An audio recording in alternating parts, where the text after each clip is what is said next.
Everyone, today we will talk about the carotid triangle and its contents with mnemonics so that you will be able to remember it in just 2 minutes. I have made a line that you will have to remember. Can I join virtual class for physiology lecture, sir? You can put sir in the start or at the end, it's just your choice. Okay, now let's talk about the contents. First of all, C for carotid sheath and its contents. Now you must know that the carotid sheath contains the internal carotid artery, the external carotid artery, the common carotid artery, the vagus nerve, the glossopharyngeal nerve, and the hypoglossal nerve. So first of all, the carotid sheath with their contents. And now I for internal,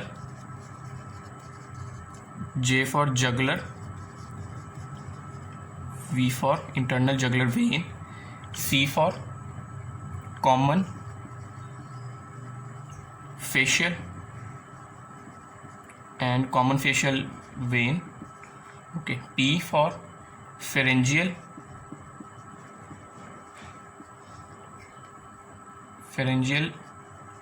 vein, L for lingual vein, and S for sympathetic chain or sympathetic trunk. Can I join virtual class for physiology lecture, sir? You can put sir in the start so that the sympathetic chain will come at the start, or you can put it at the end, it does not matter. So, can I join virtual class for physiology, sir?